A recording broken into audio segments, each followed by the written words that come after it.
अथ मंत्रपाठः।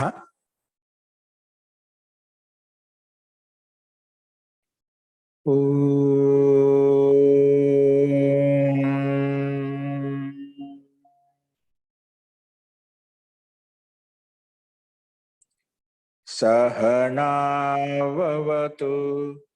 सहनौ भुनक्तु सह वीर्यं करवावहै तेजस्विनावधीतमस्तु मा विद्विषावहै। ओम शांति शांति शांति।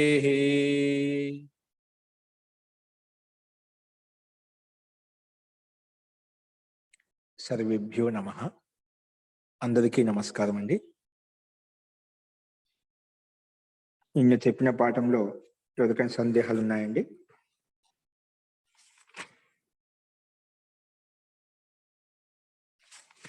అస్తు ప్రకృతం అనుసరామః.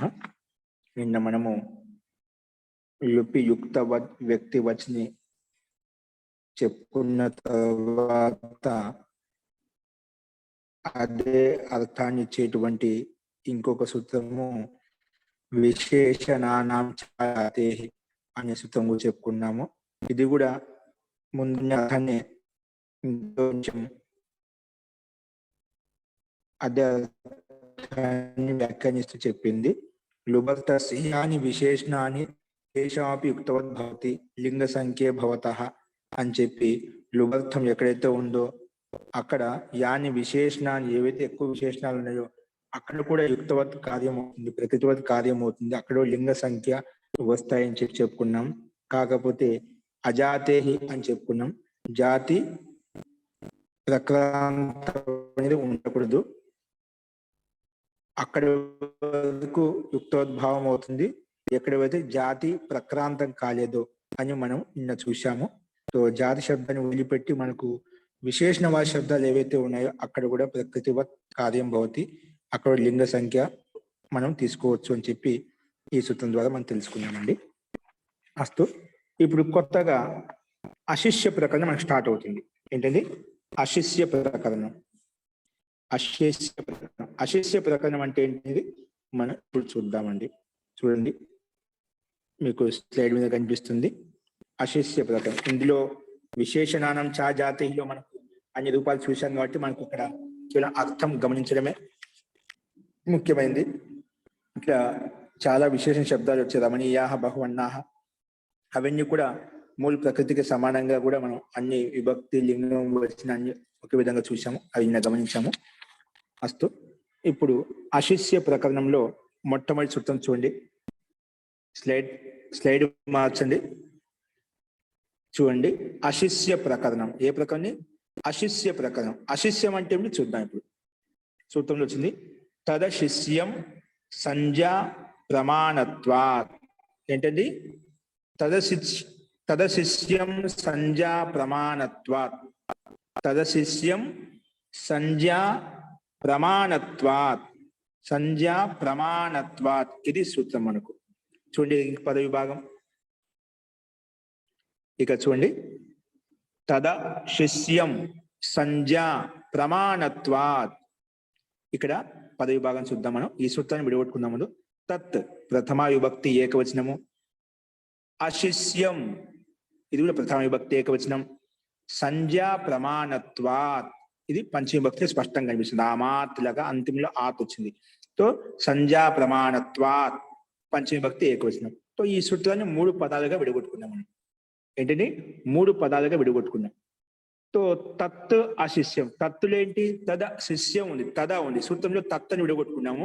సూత్రం తదా శిష్యం ఉంది, తదా ఉంది. దా ఎక్కడికి వచ్చిందంటే తత్తులో ఉండే తకారానికి జలాం దేశంతే ప్రకారం దకారం అయిపోతుంది. తర్వాత దకార హలంతం కాబట్టి తకార హలంతంగా తకార హలంత సహా హలంత దకారం వచ్చేసింది జలాం దేశంతే ప్రకారంగా. ఆ దకార హలంతానికి అశిష్యం ఉంది పక్కన, అశిష్యం కా అకారం కలిస్తే తదశిష్యం అయిపోయింది. ఓకే, తదశిష్యం పక్కన సంజ్ఞా ప్రమాణత్వాన్ని మనం భిన్నంగానే పెట్టుకున్నాము. ఈ రకంగా 3 పదాలు విడగొట్టుకున్నాం. ఇప్పుడు తత్ అంటే సింగిల్ గా ఒకటే పదం ఉంది, అక్కడ ఏమి ఇబ్బంది లేదు, స్పష్టంగా ఉంది సర్వనామ శబ్దము. అశిష్యం అంటే ఏమిటి ఆ విషయం చెప్తున్నా. అశిష్యం యొక్క తాత్పర్యం ఏంటి అది సమాసం ద్వారా మనకు విగ్రహం ద్వారా తెలుస్తుంది. సమాసం చూపించి మనకు చెప్తున్నారు ఇక్కడ చూడండి. శాసితుం శక్యం శిష్యం. ఏంటండి ముందు శిష్యం అంటే చెప్పామంట, అశిష్యం కంటే ముందు శిష్యం అంటే ఏమిటి? శాసితుం శక్యం శిష్యం. ఏదైతే శాసించడానికి శక్యమైన వాడు అంటే ఏదైనా ఒక వ్యవస్థను శాసించాలంటే దాంట్లో యోగ్యత అంటూ ఉండదు కదా. శాసించడానికి యోగ్యత ఎవరికైతే ఉందో శాసితుం శక్యం శిష్యం. ఏంటి శాసించడానికి సామర్థ్యం ఎవరికైతే ఉందో దాన్ని శిష్యం అంటామంట. శాసించడానికి శక్యత యోగ్యత సామర్థ్యం ఎవరికైతే ఉందో దాన్నే శాసితుం శక్యం శిష్యం. ఏదో శాసించబడుతుందో శక్యమైందో యోగ్యత కలిగిందో దాన్ని శిష్యం శబ్దం చెప్పాం. అది నిషేధించాడు. నా శిష్యం అశిష్యం. శాసితం యోగ్యం నాస్తి. ఇక్కడ శాసించడానికి యోగ్యత నాస్తి అన్నమాట. శాసించబడటానికి యోగ్యత అశిష్యం చెప్పామంట. ఎక్కడైతే శాసితం యోగ్యత ఉందో శిష్యం చెప్పాం. ఇక్కడ ఆ శిష్యాన్ని వదిలించాడు. శాసితం నా శిష్యం అశిష్యం నైతత్పురుష సమాసం ద్వారా ఆ శిష్యాన్ని నిషేధించబడిందన్నమాట. ఆ శిష్యం శబ్దం ఏంటిది? నిషేధించబడి నా శిష్యం అశిష్యం అని చెప్పి నిషేధించామన్నమాట. ఓకేనా? సో ఈ రకంగా మనం అర్థం చేసుకోవాలి. ఇక్కడ శాసనం అంటే విధానం అన్నమాట. సూత్రంలో శాసితం శక్యం అంటే ఏదో ఒక శాసనం, అనుశాసనం కావచ్చు, రాజ్య శాసనం కావచ్చు, ఏదో ఒక వ్యవస్థా శాసనం కావచ్చు, ఏదో ఒక వ్యవస్థ ఉండే ఒక శాసనం అంటూ ఉండాలన్నమాట. అట్లా ఏదో శాసింపబడుతుందో దాన్ని శాసనం అంటామన్నమాట. అదే ఎక్కడైతే ఆ శాసితం యోగ్యత శక్యత ఎవరికైతే ఉందో దాన్ని శిష్యం అని చెప్తామన్నమాట. ఎక్కడైతే ఆ శక్యత లేదో అదే అశిష్యం. ఎక్కడైతే ఉండదని అశిష్యం అని చెప్పామన్నమాట. అస్తు. తో ఇక్కడ శాసన విధానం చెప్పాము. శాసితం అంటే ఈ శాసించే విధి విధానం అని చెప్పి అర్థం చేసుకోవాలి. అస్తు. ఆ శాసన వ్యవస్థ ఎక్కడైతే లేదో అదే అశిష్యం అని చెప్పి మనం నైతిక ద్వారా స్పష్టంగా చెప్పుకున్నాం. మరి సంజ్ఞా ప్రమాణత్వాద అంటే ఏమిటి? సంజ్ఞాయాహ ప్రమాణం సంజ్ఞా ప్రమాణం. ఏంటండి? సంజ్ఞాయాహ ప్రమాణం సంజ్ఞా యొక్క ప్రమాణం అంట. దాన్ని సంజ్ఞా ప్రమాణం. నామకరణ వాచక శబ్దం. సంజ్ఞాయాహ ప్రమాణం సంజ్ఞా ప్రమాణం. ఇదేంటి? షష్ఠీ తత్పురుష సమాసం. ఏ సమాసం అండి? షష్ఠీ తత్పురుష సమాసం అనమాట. సంజ్ఞాయాహ ప్రమాణం సంజ్ఞా ప్రమాణం షష్ఠీ తత్పురుష సమాస. ఓకేనా? ఇప్పుడు చూడండి, షష్ఠీ తత్పురుష సమాసం ద్వారా విడిగుట సంజ్ఞ యొక్క ప్రమాణం సంజ్ఞా ప్రమాణం అంటాం. ఇప్పుడు మన అదే విషయాన్ని ఇంకో రకంగా విడిదీసి చెప్తున్నాడు. ఇప్పుడు సంజ్ఞా ప్రమాణం చెప్పి ఆ సంజ్ఞా ప్రమాణ సమస్త పదం వల్ల భావ శబ్దంతో సమాసం చేస్తున్నాడు. అక్కడ సంజ్ఞా ప్రమాణస్య భావ, ఆ సంజ్ఞా ప్రమాణం యొక్క భావం ఏదైతే ఉందో దాన్ని సంజ్ఞా ప్రమాణత్వం అని చెప్తాం. సంజ్ఞా ప్రమాణస్య భావ, సంజ్ఞా ప్రమాణ భావం ఏదైతే ఉందో దాన్ని సంజ్ఞా ప్రమాణత్వం అని చెప్పి ఈ శబ్దాన్ని కూడా విడిదీసి మనకు చూపించాడు. దాన్నే తస్మాత్ సంజ్ఞా ప్రమాణత్వాత్, తస్మాత్ సంజ్ఞా ప్రమాణత్వా అని చెప్పి విడగొట్టుకున్నామంట. ఓకే, ఇక్కడ మన ప్రమాణత్వాత్లో శబ్దం ఎలా తయారైంది? ప్రమాణత్వ శబ్దం ఎలా తయారైందంటే తస్య భావస్త్వతలౌ. ఏంటిది? తస్య భావస్త్వతలౌ అనే సూత్రం ద్వారా ఐదో అధ్యాయం నుండి సూత్రం ప్రకారంగా ఇతి అనేన త్వా ప్రత్యయ, త్వా ప్రత్యయం వచ్చిందా ఏంటి? సంజ్ఞా ప్రమాణత్వాత్లో త్వా కనిపిస్తుందా? అది తస్య భావస్త్వతలౌ అనే సూత్రం ఇది అనేన త్వా ప్రత్యయ, త్వా ప్రత్యయం వచ్చిందన్నమాట. సో మరి సంజ్ఞానం అంటే ఏమిటి? సంజ్ఞానం సంజ్ఞానం అంటే సమ్యక్ జ్ఞానం. సంజ్ఞానం అంటే లోక వ్యవహారం. సంజ్ఞానం అంటే ఏమిటి? సూత్రంలో సంజ్ఞా శబ్దం వచ్చింది కదా. సంజ్ఞానం అంటే ఏమిటి? లౌకిక వ్యవహార. ఏంటండి? సంజ్ఞా ప్రమాణత్వాత్. అక్కడ ప్రమాణత్వాత్లో త్వా ప్రత్యయం వచ్చిందో మనం చెప్పాము. తస్య భావస్త్వతలో భావార్థంలో త్వా ప్రత్యయం వచ్చింది. మన సూత్రం సంజ్ఞా శబ్దం అంటే దాని తాత్పర్యం ఏంటంటే సంజ్ఞానం సంజ్ఞ అంటే సమ్యక్ జ్ఞానమే సంజ్ఞ అని చెప్పుకున్నాం. దాన్ని ఇంకా విడదీసి చెప్పాడు లౌకిక వ్యవహార. లోక వ్యవహారం ఎలా ఉంటుందో దాన్ని లౌకిక వ్యవహారం, లోకంలో చేసే వ్యవహారం దాన్ని లౌకిక వ్యవహారం అంటాం. లౌకిక వ్యవహార అని చెప్పి చెప్పాడు ఇక్కడ.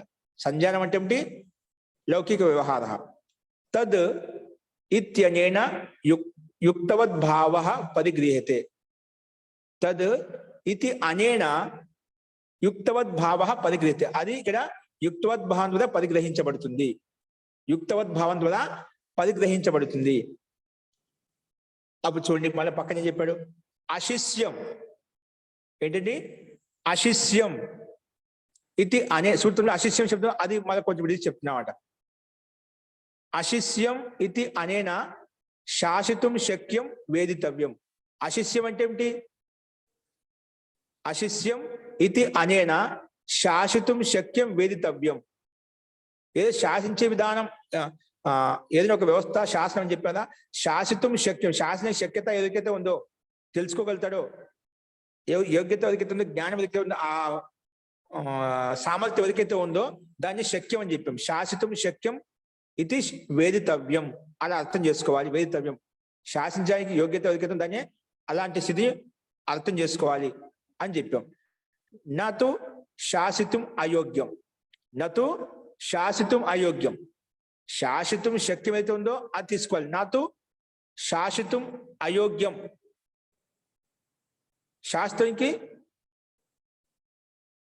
శాసితుం అయోగ్యం అని చెప్పి ఇక్కడ శాస్త్రానికి అయోగ్యత ఉండకూడదు, శాసన యోగ్యత ఉండాలి.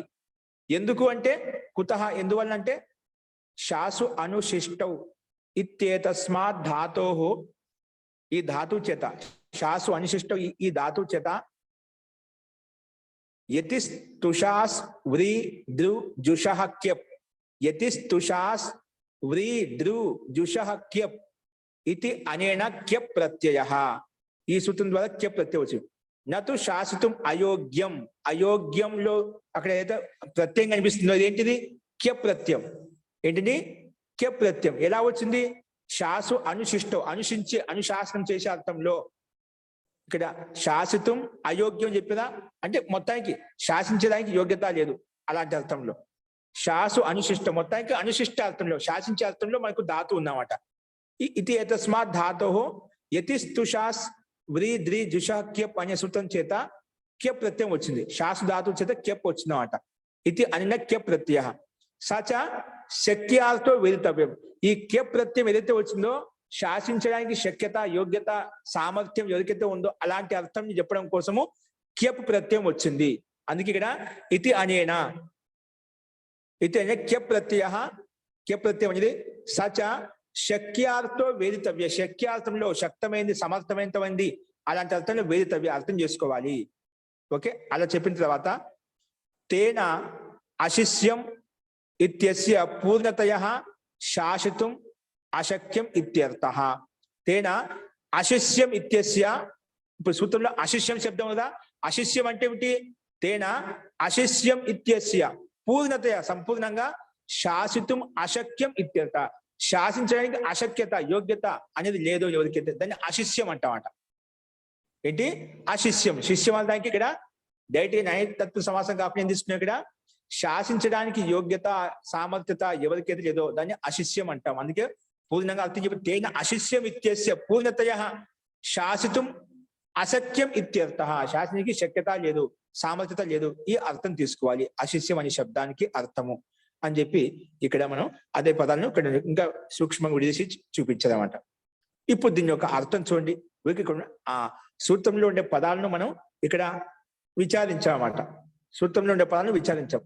ఇప్పుడు దీని యొక్క అర్థం ఇప్పుడు చెప్పిన దీని యొక్క వాస్తవిక యథార్థ రూపమైన అర్థం ఏ విధంగా తీసుకోవాలనేది. తద్ తద్ అంటే ఏమిటి? తద్ అంటే పైన సూత్రం తద్ శబ్దం తద్ అశిష్యం సూత్రం తద్ శబ్దం ఆ శబ్దాన్ని ఓపెన్ చేసి చెప్తున్నాడు. తద్ అంటే ఏమిటి? యుక్తవద్ భావ కథనం. ఏంటండి తద్ అంటే? యుక్తవద్ భావ కథనం. యుక్తవద్ భావ కథనం అంటే ఏదో యుక్తమైందో ఉపయుక్తమైందో అదే భావం కథనం ఉంటుందన్నమాట. అంటే యుక్తమైన అంటే సమీచీనమైన కథనం, సత్యమైన కథనం, యథార్థమైన కథనం, శాసింపదగినటువంటి కథనం అన్నమాట. యుక్త కథనం అంటే అయుక్త కథనం ఉండకూడదు, యథార్థ కథనం ఆ యథార్థ కథనం ఉండకూడదు అన్నమాట. ఓకేనా? ఇక తద్ శబ్దం చేస్తే యుక్త భావ కథనం, యుక్తవత్ భావ కథనం. ఏంటండి? యుక్తవత్ ఏ విధంగా ప్రకృతి అర్థవత్ అని చెప్పాం కదా మనం. యుక్తవత్ అంటే అట్లా యుక్తవత్ భావ కథనం. యుక్త ప్రకృతి అర్థం ఏదైతే ఉంటుందో ఆ భావం యొక్క కథనం ఏదైతే ఉందో దాన్ని యుక్తవత్ భావ కథనం అని చెప్పాను. తద్ శబ్దం అది తీసుకున్నాం. తద్ అంటే ఏమిటి? పూర్వంలో చెప్పిన యుక్తవత్ భావం ఉంది కదా. ఏది యుక్తవత్ భావము? ఏం చెప్పాము? లుపి యుక్తవత్ అని చెప్పాం కదా, అంటే ప్రకృతి అర్థవత్ అని చెప్పి అలాంటి తాత్పర్యం ఇక్కడ అన్వయం చేసుకోవాలన్నమాట. ఏం చెప్పారు? తదంటే యుక్తవత్ భావకథనం. యుక్తవత్ అంటే ప్రకృతి అర్థవత్ భావం ఏదైతే ఉందో ఆ ప్రకృతిలో మూల అర్థం ఏదైతే ఉందో అదే అర్థాన్ని అదే భావాన్ని కథనం చేయాలి, అదే అర్థం చెప్పాలి. మూల శబ్దంలో మూల ధాతులో ఏదైతే అర్థం ఉందో అదే భావాన్ని కథనం చేయాలి, అదే భావాన్ని చెప్పాలి. దాన్ని ఇక్కడ తద్ శబ్దం అంటే యుక్తవద్ భావ కథనం అని చెప్పాడు. మరి అశిష్యం అంటే ఏమిటి? సరే తద్ అంటే చెప్పావు, యుక్తవద్ భావం ఉండాలి, ప్రకృతి యొక్క మూల అర్థం మూల శబ్దం యొక్క ఏదైతే అర్థం ఉందో అదే భావకథనం ఉండాలి అని చెప్పావు. మరి అశిష్యం అంటే ఏమిటి? అశిష్యం అంటే శాసితం అశక్యం. శాసించబడానికి శాసనం అని చెప్పా కదా, ఏదో ఒక విధానం శాసించేటువంటి విధి విధానం అన్నమాట. ఎక్కడైతే లేదో శాసితం అశక్యం ఇత్యర్థ, శాసింపబడానికి యోగ్యత సామర్థ్యం లేదో దాన్ని అశక్యం అని చెప్పాం. శాసితం అశక్యం ఇత్యర్థ అని దీని యొక్క అర్థం తీసుకోవాలి. తో తదంటే యుక్తవద్ భావకథనం, అశిష్యం శాసితం అశక్యం, శాసనమైన శక్యత లేదు అశక్యత ఉంది. అది రెండో పదం యొక్క అర్థాన్ని ఓపెన్ చేసి చెప్పాడు. తర్వాత మరి సంధ్యా ప్రమాణత్వాత్ అంటే ఏమిటి? సూత్రంలో సంధ్యా ప్రమాణత్వం మూడో పదం ఉంది కదా, దాని యొక్క తాత్పర్యం ఏంటి? సంధ్యా ప్రమాణత్వాత్ అంటే లౌకిక వ్యవహారాధీనత్వాత్. సంధ్యా ప్రమాణత్వాత్ లౌకిక వ్యవహారాధీనత్వాత్. ఈ సంధ్య అనేది నామకరణం ఏంటి? ఆ లౌకిక వ్యవహారాన్ని బట్టి దానికి ప్రమాణత ఉంటుందన్నమాట. అందుకే సంధ్యా ప్రమాణత్వాత్ అంటే లౌకిక వ్యవహార ఆది. ఈ సంధ్యా ప్రమాణత్వం అనేది లౌకిక వ్యవహారం మీద ఆధారపడి ఉంటుంది, లౌకిక వ్యవహారం మీద ఆధారపడి ఉంటుంది. అందుకే లౌకిక వ్యవహార ఆధీనత్వ, లౌకిక వ్యవహారం ఆధీనంగా ఉంది కాబట్టి సంధ్యా ప్రమాణత్వాత్ అంటే లౌకిక వ్యవహార ఆధీనత్వాత్ అని తాత్పర్యం. ఆ రకంగా అర్థం చేసుకోవాలి. ఓకేనా? సో ఈ రకంగా లౌకిక వ్యవహార ఆధీనత్వాత్ అని చెప్పామన్నమాట. సో తదంటే ఇక్కడ యుక్తోద్భావ కథనం ఉండాలి, అది శాస్త్రం అశక్యమై ఉండాలి. సంధ్యా ప్రమాణత్వ లౌకిక వ్యవహార ఆధీనంలో ఉండాలి, లౌకిక వ్యవహార ఆధీనంలో ఉండాలి అని చెప్పి ఈ సూత్రం యొక్క అభిప్రాయాన్ని ఇక్కడ వ్యక్తపరిచారు. తో కుతః అంటే లౌకిక వ్యవహార ఆధీనత్వం. యుక్తోద్భావ కథనం ఎలా ఉండాలి? లౌకిక వ్యవహార ఆధీనంగా ఉండాలి. మనం ఏదో ఒక భావం కథనం చెప్పామంటే అది లౌకిక వ్యవహారంలో ఉండాలన్నమాట. లౌకికంలో మనం చెప్పే కథనం ఏదైతే ఉందో లోకంలో లోక వ్యవహారంలో లేదు, శాస్త్రీయ వ్యవహారం లేకపోతే అది కథనం కాదు. ఏంటి? అది కథనం కాదనమాట. అందుకే మనం యుక్తోద్భావ కథనం ఏది చెప్తున్నామో, శాసితం అశక్యం ఏది చెప్తున్నామో అది ఎట్లా ఉండాలి? లౌకిక వ్యవహార ఆధీనంగా ఉండాలి అని చెప్పి ఇక్కడ సూత్రార్థం మనకు చెప్పబడింది. దానికి ఉదాహరణ పంచాలాహ వరణాహ జనపదాదీనాం సంజ్ఞా ఏతాహ. ఇవన్నీ పంచాలాహ వరణాహ ఈ జనపది నగర విశేషక వాచక శబ్దాలు సంజ్ఞావి. ఇప్పుడు వరణాహ పాంచాలాహ ఏంటివి? ఒక జనపదం ఒక నగరం యొక్క పేర్లు అన్నమాట. ఇవి పంచాలాహ వరణానివి జనపదాదీనాం సంజ్ఞా ఏతాహ, జనపద వాచక శబ్దం యొక్క పేర్లు ఇవి. జనపద దీనం సంజ్ఞా ఏతాహ. ఓకేనా? తత్ర లింగం వచనం చ స్వభావ సిద్ధమేవ. తత్ర లింగం వచనం చ స్వభావ సిద్ధం. అక్కడ లింగము వచనం స్వభావ సిద్ధమేవ. అక్కడ ఏ సందర్భం బట్టి ఏ లింగం అయితే వచనం ఉంటుందో అది స్వాభావికం ఏదైతే ఉంటుందో అదే ఉంటుంది. తత్ర లింగం వచనం చ స్వభావ సిద్ధమేవ. స్వాభావికం ఏదైతే ఉంటుందో అదే ఉంటుంది అని ఈ సూత్రం యొక్క అర్థం చెప్పుకున్నాం. ఇక్కడ చూడండి,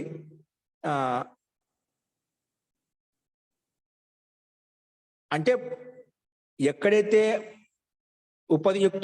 యుక్తవత్ భావం ఏదైతే ఉందో, యుక్తవత్ అంటే ప్రకృతివత్ భావం ఏదైతే ఉందో దానికి అంటే పూర్తిగా శాసించే విధానం ఎక్కడైతే చేయలేము, శాసన విధానం ఎక్కడైతే ఉండదో యుక్తవత్ భావ కథనానికి దాన్నే అశిష్యం అని చెప్పామాట. ఏంటండి? ఏదైనా ఒక కథనం చెప్పాము, యుక్తవత్ భావం చెప్పాము, అది పూరా అశిష్యం. తద్ అశిష్యం.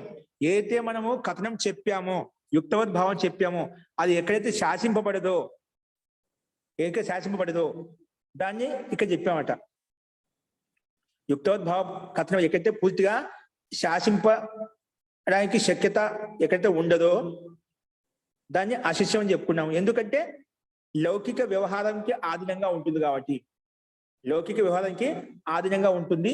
అందుకే అది శక్యత ఎక్కడైతే ఉండదో అది మనం తీసుకోవాలి అని చెప్పి ఇక్కడ ఈ భావాన్ని వ్యక్తపరిచారు. ఇక్కడ ఒక నిమిషం చూడండి. ఇక్కడ విశేషత ఏం చెప్తున్నది కింద చూడండి. जिस प्रकार दारा शब्द स्त्रीवाची होते हुए भी पुल्लिंग बहुवचनांत लोक में प्रयुक्त होता है. जिस प्रकार అంటే ఇక్కడ దారా శబ్దం అండి. ఏంటిది? దారా. దారా అంటే స్త్రీవాచక శబ్దం అండి. ఏంటి? దారా అనేది స్త్రీవాచక శబ్దం. అంటే స్త్రీని సంకేతిస్తుంది, స్త్రీని బోధిస్తున్నమాట.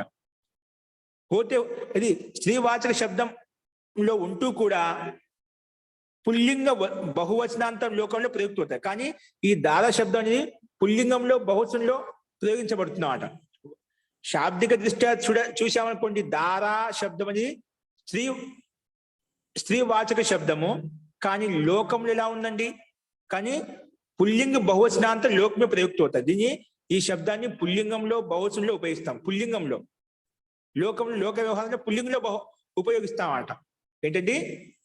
లోక వ్యవహారంలో పుల్లింగంలో ప్రయోగిస్తాం. శాస్త్రంలో నువ్వు అంతర్ముఖంగా అది స్త్రీలింగం అయినప్పటికీ లోక వ్యవహారం ఎలా ఉంది? పుల్లింగ బహువచనంలో ఉపయోగిస్తున్నాము అని ఇక్కడ చెప్పబడింది. అలాగే ఆపహ శబ్దవి నిత్య బహువచనాంతం అన్నమాట. ఆపహ శబ్దం ఉంది కదా, ఆప అంటే నీరు. ఆపహ శబ్దం నిత్య బహువచన శబ్దం. దానికి మనకు రూపాలు ఏడు భక్తులు రూపాలు ఉండవు. ఏకవచనం, ద్వివచనం, బహువచనం. నిత్య బహువచన శబ్దం ఆపహ శబ్దం అనేది. ఆపహ, ఆపహ, అప్భిః, ఆభ్భిః, ఆభ్యాం, ఆభ్యాం, ఆపయోః, అప్సు. అలాగా మనము నిత్య బహువచన రూపం నడిపిస్తామండి. అపహ, అపహ, అభ్భి, అభ్యాం, అభ్యాం, అప్సు అని చెప్పి ఈ నిత్య ఆప్శబ్దానికి నిత్య బహువచన రూపం నడిపిస్తామట. ఆపహ శబ్దవి నిత్య బహువచనాంతంలో ఉన్నామట. కానీ ఇది కూడా లోకంలో సిద్ధమైంది అన్నమాట. ఇవన్నీ కూడా లోకంలో ప్రసిద్ధమైనటువంటి. ఇప్పుడు ఆపశబ్దం నిత్య బహువచనం ఉపయోగిస్తాము.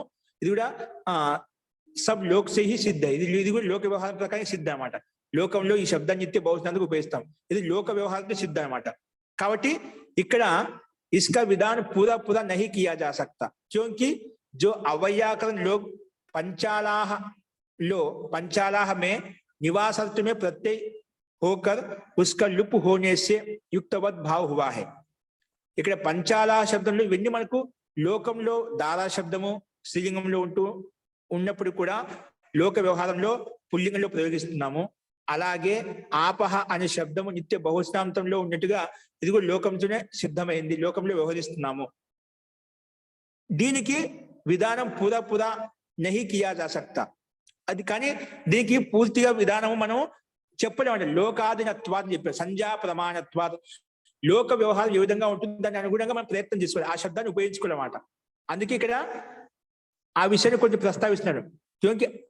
క్యోంకి జో అవ్వయాకరణ లోక్ అంటే వ్యాకరణ తెలిసిన వాళ్ళు ఏదైతే ఉన్నదో పంచాలాహలో ముందు చెప్పుకోవచ్చాం. పంచాల శబ్దం ఏంటి? మొదట్లో నివాసార్థంలో ప్రత్యయం వచ్చినప్పుడు ఏంటి? పంచాలాహమే నివాసార్థంలో ప్రత్యయం తీసుకొచ్చాము. అప్పుడు ప్రత్యయం తీసుకొచ్చిన తర్వాత ఆ ప్రత్యయం లుప్ చేశాం. లుప్ చేసి యుక్తవత్ భావం అయిపోయింది అన్నమాట. యుక్తవత్ భావం అయిపోయింది అన్నమాట. అందుకే यह नहीं जानते वह भी तो पंचालाह का बहुवचन में ठीक प्रयोग करते ही है. सो लिंग वचन लोकाधीन ही है, इसमें लौकिक प्रयोग ही प्रमाण है. इस बात को महाभाष्यकार ने लिंगम अशिष्यम लोकाश्रयत्वात् लिंगस्य ऐसा कहकर ఇక్కడ ప్రకటించామట. అంటే మనకు ఇప్పుడు పంచాల శబ్ద రూపంలో మొదట్లో ఏముందండి? బహువచన బహుని అపత్యాని అని చెప్పి గోత్రపదం అని ప్రత్యయం తెచ్చుకున్నాం, బహుత్వవాచకం తెచ్చుకున్నాం. కానీ తర్వాత ఆ ప్రత్యయానికి మనము లుక్కు చేసిన తర్వాత జనపద వాచక బోధిస్తుంది. కాబట్టి ఏకత్వంలో ఏకవచన వాచకాన్ని బోధిస్తుంది. కాబట్టి ఏకవచన ప్రత్యయం రావాలని చెప్పాం. కానీ లోకంలో అది బహువచనంలో ఉపయోగించబడుతున్నమాట. ఆ లోకాశ్రయత్వ లింగం అనేది ఏంటి? లింగం అనేది లోకాశ్రయం మీద ఆధారపడి ఉంటుందన్నమాట. ఆ రకంగా ఇక్కడ అందుకే మహాభాష్యం ఏం చెప్పేది? లింగం అశిష్యం లోకాశ్రయత్వ. ఈ లింగం అనేది లక్షణం అనేది ఏదైతే ఉందో మనకు స్థూల లక్షణాలు ఏవైతే ఉన్నాయో ఒకటి గుర్తించడానికి, ఒక లింగం గుర్తించడానికి స్థూల లక్షణాలు ఏవైతే ఉన్నాయో ఈ లోకాశ్రయ, లోకంలో ఏ విధంగా అయితే ప్రయోగాలు ఉంటాయో ఆ ప్రయోగానుసారంగానే అది సాధువా అసాధువా అని మనం అర్థం నిర్ధారించుకోవాలి, ఆ శబ్దాన్ని అర్థం చేసుకోవాలి. అందుకే లోకాశ్రయత్వాత్ లింగస్య, ఆ లింగం అనేది స్త్రీలింగం పుల్లింగం నపుంసకం అనేది లోకాధీనంగా ఉంటుంది, లోక వ్యవహారంగా ఉంటుంది అని చెప్పి ఇక్కడ చెప్పాం. ఇక్కడ ఆప శబ్దము నిత్య బహుశంలో ఉంది, దాద శబ్ద స్త్రీలింగంలో ఉంటూ కూడా లోక వ్యవహారంలో పుల్లింగంలో వ్యవహరించబడుతుంది. ఈ లోక వ్యవహారం అనుసారం నడుస్తుందన్నమాట. లోకంలో ఏ విధంగా ప్రయోగం ఉంటుందో ఆ ప్రయోగాన్ని మనం సాధు శబ్దంగా తీసుకోవాలన్నమాట. కాబట్టి అందుకే ఇక్కడ తద్ అశిష్యం, పూర్తిగా మనము ఏదైతే ఇలా ఉందో దాన్ని పూర్తిగా మనం శాసించి చెప్పలేము, ఇది ఇలాగే ఉంటుందని చెప్పలేమన్నమాట. అసఖ్యం తద్ అశిష్యం, యుక్తోద్భావ, యుక్తోద్భావం ఏదైతే ఉందో, ప్రకృతివద్భావం ఏదైతే ఉందో అది అశిష్యం అంటే అసఖ్యం. అది పూర్తిగా మనం ఇది ఇలాగే ఉంటుంది శాసించి చెప్పలేము. ఎందుకు? సంధ్యా ప్రమాణత్వాద్, అంటే సంధ్యా ప్రమాణత్వం అంటే లోక వ్యవహార ఆధీనంలో ఉంది కాబట్టి. లోక వ్యవహారం ఏ విధంగా వ్యవహారం ఉంటుందో, ఎక్కడ ఏ ప్రాంతం ఏ విధంగా వ్యవహారం ఉంటుందో అదే విధంగా మనం దాన్ని అర్థం చేసుకోవాలన్నమాట. అందుకే పూర్తిగా దీనికి ఇదం ఇత్తం అని చెప్పి చెప్పలేమట, దాన్ని శాసించి చెప్పలేమట. ఎక్కడ శాసించి చెప్పలేమో దాన్ని అశక్యం అని చెప్పామట. శాసితం అశక్యం, అశిష్యం అని చెప్పాము. అంటే ఎక్కడైతే పూర్తిగా శాసించలేమో, యథార్థ కథనం చెప్పలేమో, ఎందుకు? లోకాధీనంగా ఉంది కాబట్టి. ఒక్కొక్క ప్రాంతం, అందుకే మనం ఏదైనా ఒకటి గ్రంథం రాసేటప్పుడు విషయాన్ని ప్రస్తావించేటప్పుడు అక్కడ లోక వ్యవహారంలో ఏ భాష అయితే ప్రచలనంలో ఉందో ఆ భాష ద్వారా చెప్పుకున్నప్పుడు అది వాళ్ళకి యథార్థంగా బోధింపబడుతున్నామాట. ఏంటి దీనికి ఇదే అర్థం చెప్పి మనం ఒకే అర్థాన్ని తీసుకున్న వ్యాఖ్యానం చేయడానికి మొదలుపెట్టాం అనుకోండి, అది అర్థం కాదు. లోక వ్యవహారంలో ఏ విధంగా వ్యవహారం ఉందో ఆ వ్యవహారానుసారంగా ప్రయత్నం చేసినప్పుడు దాని యొక్క అర్థము మనం అర్థం చేసుకోగలుగుతాము. కాబట్టి ఇదే తాత్పర్యం చెప్పాడు. లింగం అనేది అశిష్యం, లింగం అశిష్యం, లింగం అనేది అశిష్యం. ఇది శాసించడానికి శక్యమైనది కాదు. ఎందుకు? ఈ లింగం అనేది లక్షణం అనేది అశిష్యం. ఇది యుక్తి పూర్తిగా మనం శాసించి చెప్పలేం, ఇది మిత్తం అని చెప్పి చెప్పలేమాట. లోకాజ్ఞ బట్టి మనం మారుతూ ఉంటుంది కాబట్టి చెప్పలేం. అందుకే లోకాశ్రయత్వ, లోకాజ్ఞంగా ఉంటుంది కాబట్టి లింగస్య, లింగం అనేది లోకాన్ని ఆశ్రయించి ఉంటుంది కాబట్టి మనం పూర్తిగా మనం శాసించి చెప్పలేము. అందుకే తద్ యుక్తోద్భావ కథనం ఏదైతే ఉందో, ఇప్పుడు సూత్రార్థం చూడండి. తద్ అంటే యుక్తవద్భావ కథనం అయితే, యుక్తవద్భావం అంటే ప్రకృతి భావం, ప్రకృతివత్, ప్రకృతిలో మూల ప్రకృతి ఏ విధంగా అయితే భావం ఉందో, కథనం ఉందో ఆ కథనం అట. యుక్తవత్ భావ కథనం అశిష్యం, శాసితం అశక్యం. ఆ కథనం పూర్తిగా శాసించి ఇదం ఇత్తం అని చెప్పి మనం చెప్పలేము, అశక్యం. అది భావకథనాన్ని అశక్యం, ఎప్పుడు ఇదే అర్థంలో ఉంటుందని చెప్పలేమంట. అది సందర్భానుకూలంగా, లోక వ్యవహారానుకూలంగా దాంట్లో మార్పులు కూడా వస్తాయంట. అది వేరే చోట వేరే విధంగా అర్థం కూడా బోధిస్తున్నామట. అందుకే యుక్తోద్భావ కథనం అశిష్యం, యుక్తోద్భావ కథనం ఏదైతే ఉందో అది శాసించడానికి శక్యమైంది కాదు. ఎందుకు? కుతః, ఎందువల్ల అంటే సంధ్యా ప్రమాణత్వం, లోక వ్యవహార ఆధీనత్వం, లోక వ్యవహారం ఆధీనంగా ఉంటుంది కాబట్టి అది మనం శాసించి ఇదం ఇత్తం అని చెప్పలేము. అది లోక వ్యవహారం ఏ విధంగా ఉంటుందో దాన్ని అదే విధంగా అర్థం చేసుకోవాలి అని చెప్పి మనకు ఈ సూత్రం యొక్క తాత్పర్యం చెప్పింది. అందుకే ఇక్కడ పంచాలాహ వర్ణాహ జనపదాదీనాం సంజ్ఞాహ ఏతాహ, ఇవి జనపదవాచ శబ్దాలు కాబట్టి తత్ర లింగం వచనం చ స్వభావ సిద్ధమే. ఈ స్వాభావిక ఇంకా లింగం ఏంటో మనకు జనపదవాచ శబ్దం, జనపదవాచ శబ్దం ఏ లింగంలో అయితే ఉంటుందో ఆ లింగానుసారంగా అది కూడా లింగం పెట్టుకుంటామట. అది స్వభావ సిద్ధంగానే ఉందన్నమాట. కాబట్టి మనకి ఇది ఇలా కాదని చెప్పి చెప్పలేమట. లోక వ్యవహారాన్ని బట్టి మనం అర్థం చేసుకోవాలని చెప్పి ఇక్కడ మనకు ఈ సూత్రాలు చెప్పాయి. అస్తు. తో ఇందులో ఎవరికైనా సందేహం చెప్పండి. ఎవరికైనా సందేహం ఉందండి? సూత్రార్థం స్పష్టమైందా?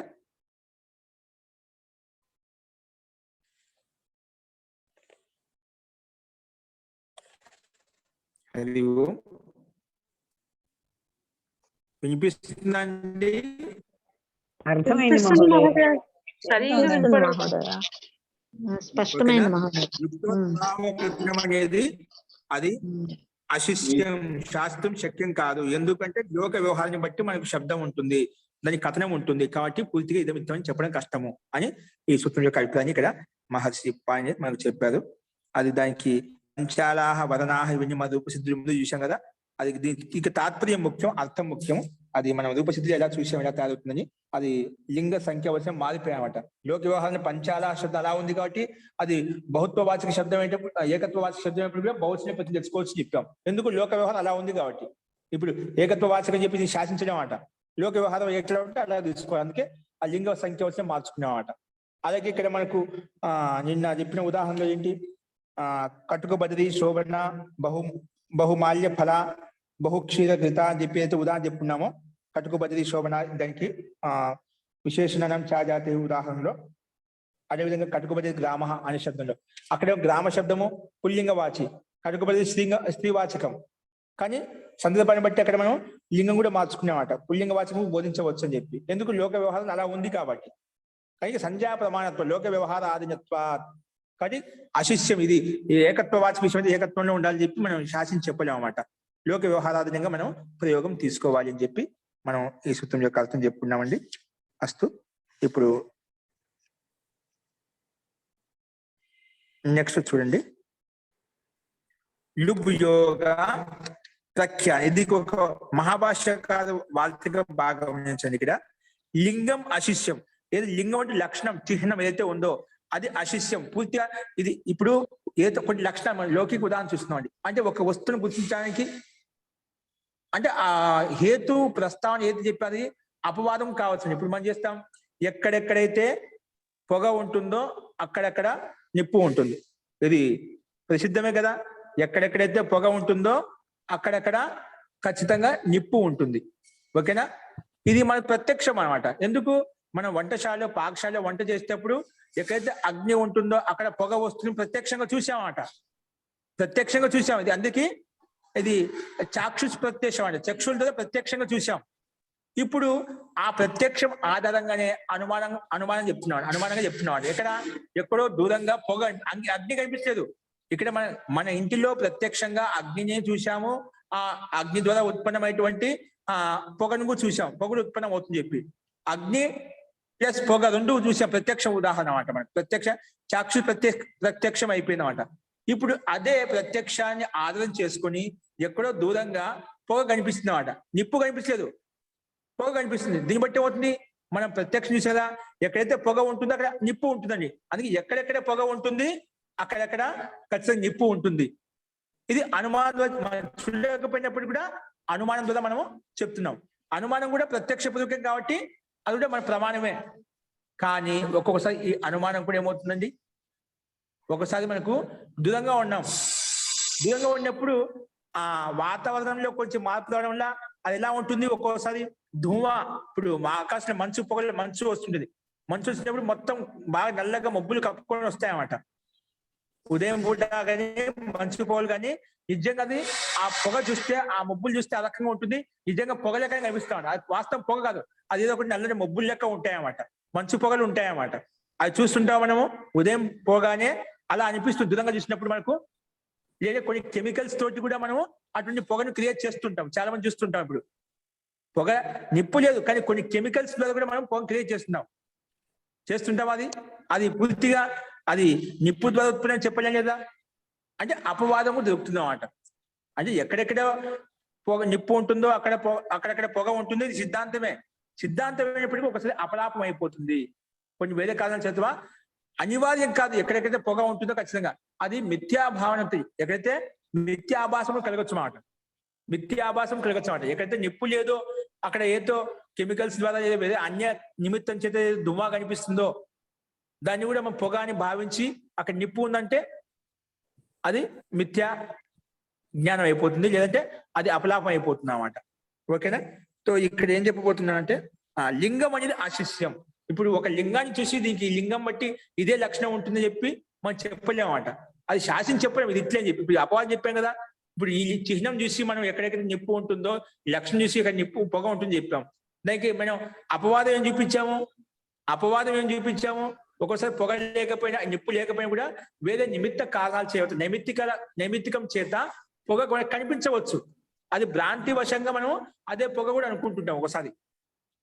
ఇప్పుడు మృగ తృష్ణ ఉంది కదండి, రోడ్ల మీద బాగా ఎండాకాలంలో మనం దూరంగా రోడ్ల మీద వెళ్ళేటప్పుడు అక్కడ అది ఎలా ఉంటుంది, మృగ తృష్ణ ప్రకారంగా మన దూరంగా మొత్తం నీళ్లుగా ఉన్నట్టుగా ఇసుకగా ఉన్నట్టుగా మనకు ఆ రోడ్డు మీద ప్రవహిస్తున్నట్టుగా మనకు కనిపిస్తూ ఉంటాయన్నమాట. కానీ మృగ తృష్ణ అంటే మృగ వాటిని చూసి నిజంగా అడవులలో ఉంటుంది కాబట్టి అది ఆ మృగ తృష్ణ కారణంగా దూరంగా కనిపించే నీళ్లు ఉన్నాయని చెప్పి ఆ ఆశతో వెళ్ళిపోతుంది. కానీ దగ్గరికి పరిగెత్త కొద్దీ అక్కడ నీళ్లు ఉండవు. అక్కడ నీళ్ళు ఉండవు. అంటే అక్కడ మనకు అలా అంటే ఆభాసం కలిగింది అన్నమాట. ఎందుకు? ఎప్పుడైతే ఈ విధంగా అలల రూపంలో గాలి ప్రవహిస్తుంటుందో అలలు ఏ విధంగా కదులుతూ ఉంటాయో ఆ అలల కారణంగా గాలి ప్రవాహం వల్ల అలాగా ఆ దూరంగా చూసినప్పుడు అలా కనిపిస్తూ ఉంటున్నమాట. కానీ యథార్థంగా నీళ్ళు లేవు. ఎందుకు? ఆ మృగ దృష్టి ఎందుకు అయింది? ఆ జింకకు ప్రత్యక్ష అనుభవం. మనం కదా ఇప్పుడు అగ్నికి పొగకు ప్రత్యక్ష ఉదాహరణ ఏ విధంగా చూసామో ఇంటి లోపల, అలాగే ఆ మృగ దృష్టి కూడా అడవుల్లో కొన్ని ఆ నదుల్లో, చెరువులలో అటువంటి ఎండల కాలంలో ఉన్నప్పుడు నీళ్లు అలా ప్రవహిస్తుంటే అలా అలల రూపంలో తిరుగుతూ ఉంటే అలాంటి ప్రత్యక్ష ఉదాహరణ ఉంటే అదే ప్రత్యక్షని ఆధారం చేసుకొని ఇప్పుడు వెళ్ళింది. కానీ అక్కడ పోతే వాస్తవంగా ఉందా? అది యథార్థం కాదు. అందుకే శాశ్వతం అశక్యం. లింగాన్ని చూసి ఏ లింగం చూసి నువ్వు అక్కడ పరిగెత్తావు అక్కడ నీళ్లు ఉన్నాయని చెప్పి అక్కడ లేవు. లింగం చిహ్నం ఉంది కదా, మనం పూర్వ ప్రత్యక్ష ప్రమాణం ఏదైతే ఉందో దాన్ని ఆధారం చేసుకొని మనం అనుమానం పడుతున్నాం. అనుమానంగా అక్కడికి వెళ్ళి మనం చూస్తున్నాం, అక్కడ లేదన్నమాట. కాబట్టి లింగం చూసి మనం చెప్పడం, శాసించి చెప్పడం యుక్తం కావాలి. అందుకే లింగం అశిష్యం. ఎందుకు? లోకాశ్రయత్వాత్ లింగస్య, లోకాధీనంగా ఉంటుంది. ఇది కొంచెం మళ్ళా అర్థం కావడం కూడా చెప్పే డైరెక్ట్ గా దీంతో సంబంధం కాదు. ఇక్కడ లింగం అని శాసించి చెప్పలేము, అశక్యమంగా ఉంటాయి అన్ని కూడా యుక్తోద్భవ కథనాలు. ఎందుకు? అది లోకాశ్రయాధీనంగా మనం చూసుకోవాలి. లోకంలో ఏ విధంగా అయితే కథనాలు ఉంటాయో దాని ప్రకారంగా శబ్దం యొక్క పరిస్థితిని చూసుకోవాలని చెప్పి ఈ సూత్రం యొక్క అర్థం చెప్పి. క్షమించాలి గురుగారు, ఇక్కడ లింగం అశిష్యం లోకాశ్రయాత్వత్ లింగస్య అంటే ఇక్కడ లింగం అనేటటువంటి శబ్దాన్ని అనుమాన ప్రమాణంలో ఉపయోగించినటువంటి శాస్త్రీయమైన పదం లింగం అంటే ధూమం అని మీరు అంతేగా? అంతేకాని ఇది బట్టి లింగం అంటే లక్షణం వస్తుంది అన్నమాట. లక్షణం బట్టి మీకు అగ్ని ధూమానికి అయితే ఉదాహరణ ఇచ్చానో ఆ రకంగా కొన్ని శాసించి చెప్పలేము, కొన్ని విదితంగా కూడా ఉంటాయని చెప్పి ఆ రకంగా తీసుకొని చెప్పడం కోసం ప్రయత్నం చేసినామండి, ఇలా చెప్పడం కోసం. అది ఇక్కడ మనము ఒక రకమైన ఉపమానము కింద మనం తీసుకురావడం అయినది జరిగింది. అయితే అంటే మనకి వ్యాకరణానికి వచ్చేటప్పటికి వాడుక శబ్దపూర్వకంగా స్త్రీలింగ శబ్దము అయినప్పటికీ లోక వ్యవహారంలో అది ఏ లింగము వచనములో వాడుకలో ఉందో దానినే మనం తీసుకోవాలి. దీనిని ఎలా తీసుకోవాలి అంటే మిథ్యా జ్ఞానం ఎట్లాగైతే మనకి అవగతం అవుతుందో ఆ విధంగానే దీనిని కూడా తీసుకోవాలి. అంతే కదా గురుగారు? మిథ్యాగా అవగతం అంటే అపవాదంగా ఇక్కడ మనం దృష్టాంతంగా చూసుకున్నాము. ఇక శాస్త్రీయ విధానంలో మనం శబ్దం యొక్క స్వరూపం అనేది ఒక రకంగా ఉంటుంది, అర్థం ఒక రకంగా ఉంటుంది. కానీ లోకాదంలో చూస్తే, లోక వ్యవహారాలు చూస్తే భిన్నంగా ఉంటుంది. అక్కడ అందుకే ఇది ఇద్దం అని చెప్పడం కష్టం, శాసించి చెప్పడం కష్టము అని ఒక ముందే ఆ అనుమానం రాకుండా దీనికి యథార్థం చెప్పామంట. ఈ అర్థం చెప్పాం కదండి, మనం ఇదే ఉండాలి కదా. ఇప్పుడు ఈ విధంగా నేను ఉదాహరణ హేతు చెప్పాను, హేతు ప్రస్తావన చెప్పి ఎక్కడెక్కడైతే అగ్ని ఉంటే అక్కడ ధూమ ఉంటుంది, దానికి అపలాపం కనిపించదా? అట్లా ఉపస్థితి కూడా ఉంటుంది కొన్ని చోట్ల, ఎందుకంటే లోక వ్యవహారంలో భిన్నత్వం ఉంది కాబట్టి. అర్థమైంది.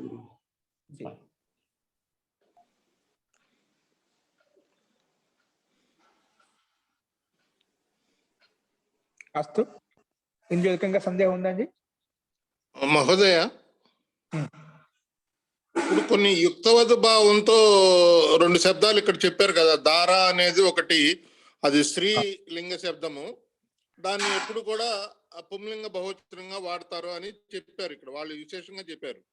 అలాంటి పదాలకి వేరే ఒక గణం ఏమైనా పెట్టారా? ఇది ఉక్తవత్ భావ గణంలో ఈ శబ్దాలన్నీ వస్తాయని మనకు తెలియాలి కదా. లింగాని శాస్త్రం మనం చెప్పుకుంటాం నెక్స్ట్, ఇవి అయిపోయిన తర్వాత. లింగాని శాస్త్రం ఇవ్వండి, ఏ శబ్దాన్ని మనం స్త్రీలింగంలో పరిగణించాలి, ఎటువంటి శబ్ద లక్షణాలు ఉంటే దాన్ని పుల్లింగంలో పరిగణించాలి, నపుంసకంలో పరిగణించాలి, లింగాని శాస్త్రం మొత్తం ఉందండి మనం. అంటే లింగానుశాసనంలో మామూలుగా పుంలింగం, స్త్రీలింగం, నపుంసలింగం ఉంటది. ఇవాళ తెలుసుకున్నది 4వ వెరైటీ వాళ్ళు తెలుసుకుంటున్నాం. యుక్తవత్ భావ అనేది ఒకటి ఉంది. అందుకే అవి కొన్ని గణంలో కూడా కొన్ని శబ్దాలు, ఏ శబ్దాలు నిర్ధారించబడి లింగాని శాసనం ప్రకారంగా లింగం నిర్ధారించబడి కొన్ని శబ్దాలు అదే శాసన లింగాని శాసనం ఆరాధన చేసుకుని గణపట్ల ఆ శబ్దాలు ఇవ్వబడ్డాయి. దీన్ని ఆరాధన చేసుకుని కొన్ని శబ్దాలు పుల్లింగంలో ఇవ్వబడ్డాయి, కొన్ని శబ్దాలు నపుంసకంలో ఉన్నాయి, కొన్ని గణపాఠంలో ఉన్నాయని. గణపాఠంలో ఇవ్వబడ్డాయి. అది ఇవ్వబడ్డాయి. యుక్తవత్ భావ శబ్దం అని సపరేట్ గా చెప్పారనుకోండి, మనకు అప్పుడు అర్థమైపోతుంది.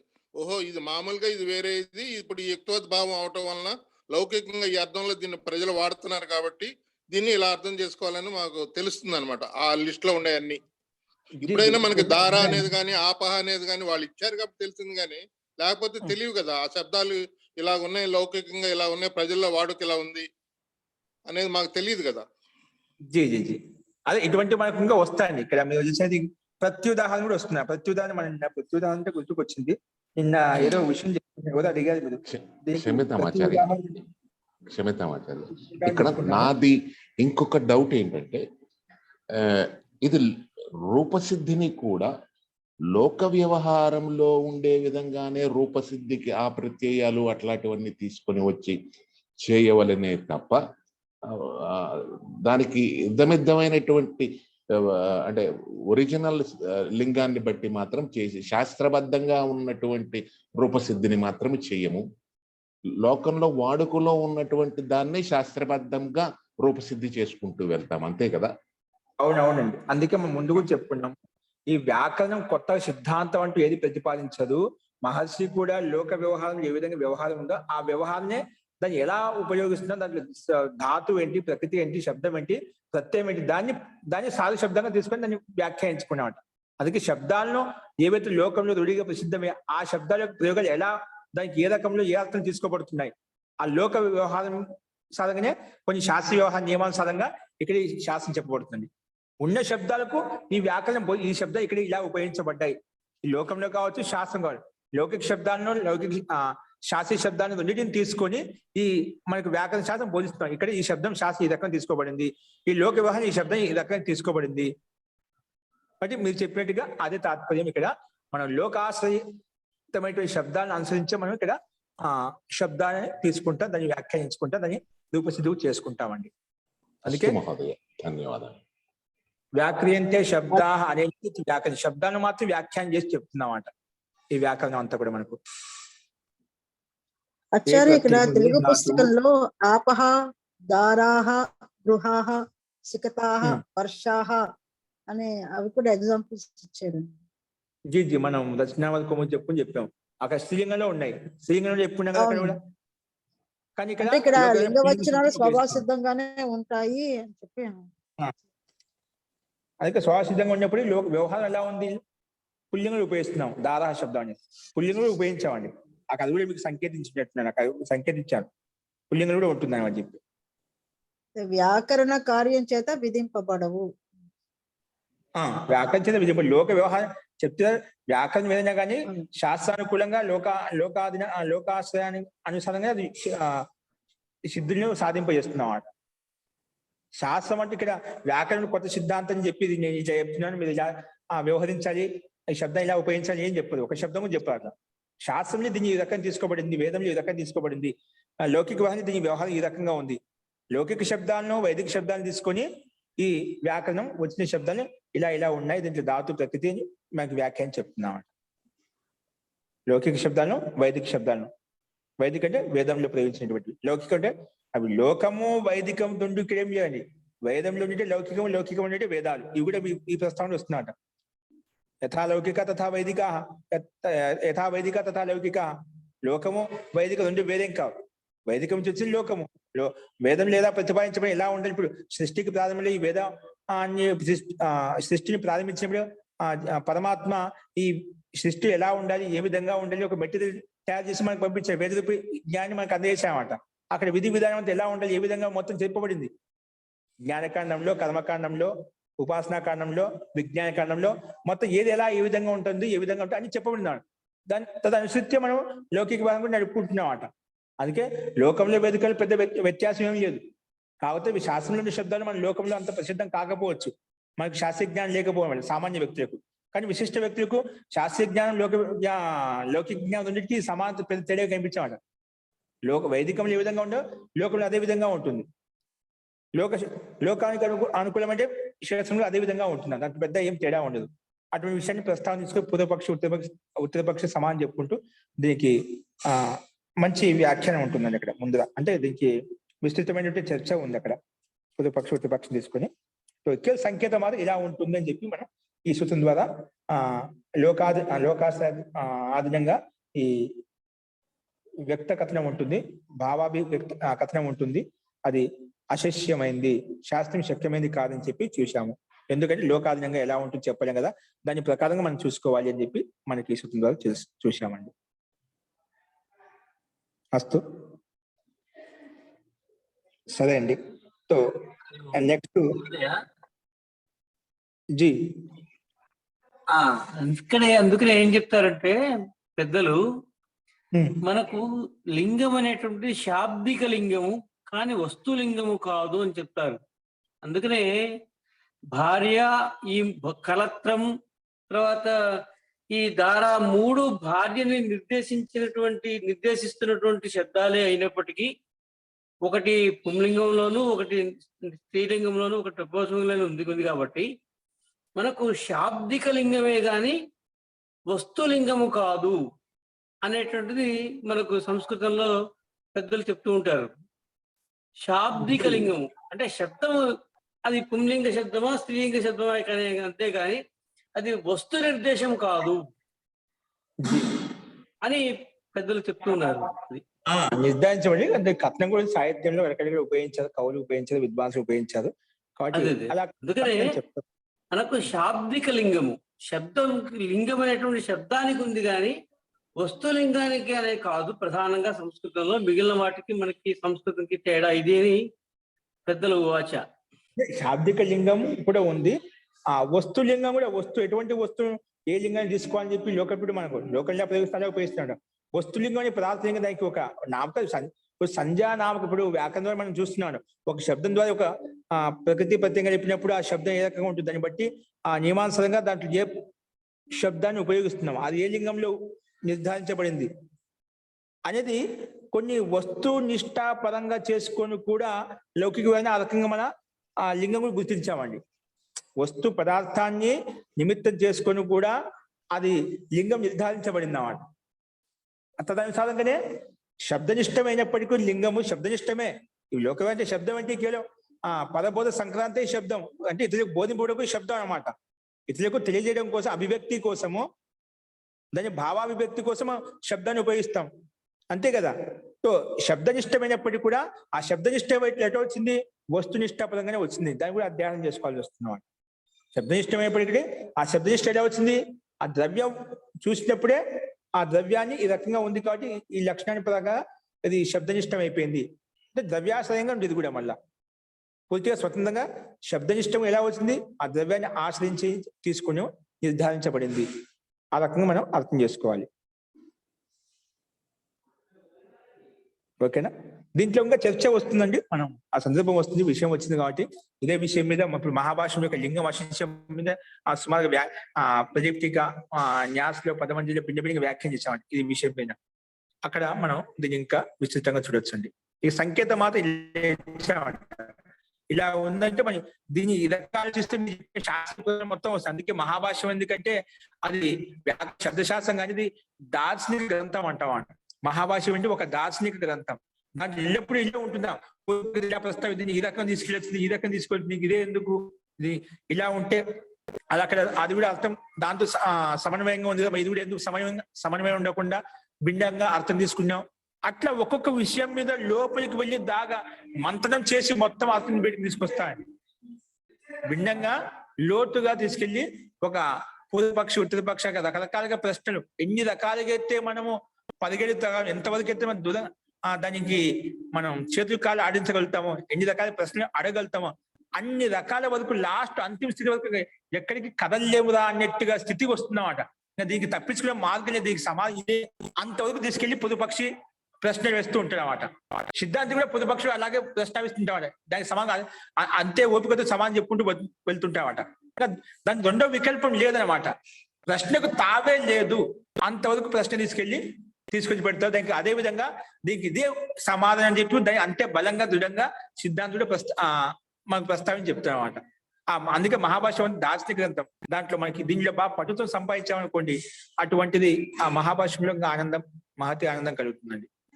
కాబట్టి మీరు సాహిత్యాన్ని కూడా కొంచెము వ్యాకరణంతో పాటు సాహిత్యం మనకు గ్రంథాలు ఏవైతే ఉన్నాయో మధ్య మధ్యలో మీరు అధ్యయనం చేస్తుంటే స్వాధ్యాయం చేస్తూ ఉండండి.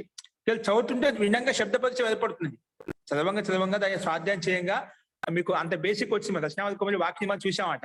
కాబట్టి దానికోసం ప్రయత్నించాలి. చదవంగా కొన్ని శబ్దాలకు ఏమవుతుంది, పూర్వ శబ్దాన్ని బట్టి ప్రకరణం బట్టి కొన్ని శబ్దాలు తెలియని శబ్దాలు కూడా వాటికి అర్థబోధన మనకు స్వతహా వచ్చేస్తుంది అన్నమాట.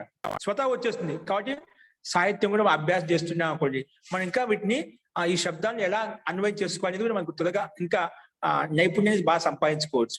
కాబట్టి వీటితో పాటు మనము మధ్య మధ్యలో ఒక ఆంశిక కాలము మనకు సాహిత్యాన్ని కూడా, అంటే ఇది అర్థం చేసుకోవడానికి ప్రయత్నం చేస్తున్నాం. సాహిత్యం కూడా చదువుతూ ఉంటేనా, అంటే ప్రయోగం, సాహిత్యం అంటే ఈ వ్యాకరణాన్ని అక్కడ సాహిత్యం ప్రయోగిస్తామట.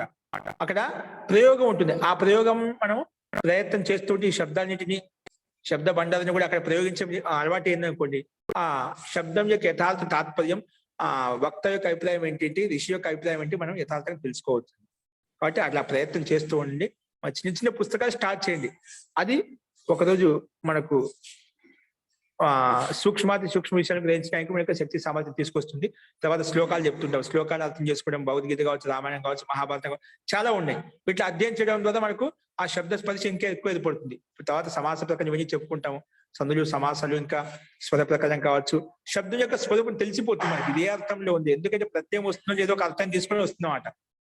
కాబట్టి ఇక ప్రకృతి ప్రత్యయం గుర్తించినప్పుడు, శబ్దం గుర్తించినప్పుడు ఈ శబ్దానికి ఇదే అర్థం ఉంటుంది, ఈ శబ్దానికి ఈ అర్థమే తీసుకోవాలి అని చెప్పి మనకు ఇంకా ఆ యథార్థమైనటువంటి జ్ఞానం అనేది కూడా మనకు ఈ ప్రయత్నం ద్వారా మనకు తెలుసుకోవటానికి మనకు అవకాశం ఉంటుందండి. కాబట్టి అందరూ అలా ప్రయత్నం చేయండి. ప్రయత్నం చేస్తున్నారు. మన వంతుగా రెండింటికి ప్రయత్నం చేస్తున్నారు. ఇప్పటి నుంచే మనం చిన్న చిన్న పుస్తకాలు, సాహిత్య సంబంధించిన పుస్తకాలు చదువుతూ ఉంటే, అది చిన్న చిన్న కథల పుస్తకాలు క్యూ ఉన్నాహో, చిన్న చిన్న కథల పుస్తకాలు చదువుతుంటే మనకు ఈ ప్రయోగం ఎక్కడ ఎలా ఉపయోగించబడి మీకు అవగాహన వచ్చేస్తున్నమాట. కాబట్టి అలా కూడా ప్రయత్నం చేస్తూ ఉండండి. అలా చేస్తూ ఉంటే మనకు అత్యంత త్వరగా వీటి యొక్క వినియోగాన్ని మనం ఉపయోగించుకోవచ్చు, మనం సార్థకం చేసుకోవచ్చు. ఓకే, అస్తు. అది మీకు తర్వాత తెలుస్తుంది. ఇప్పటి మనకు హిందీలో ఉంది. కొంచెం ముందుకు వెళ్ళామనుకోండి, మనకు పరిభాష ప్రకరణము, మహాభాష్యం కావచ్చు, కాశిక కావచ్చు, అవన్నీ మొత్తం ఓన్లీ సంస్కృతిలో ఉండండి. అక్కడ మన సంస్కృతి అర్థం చేసుకోవాలి.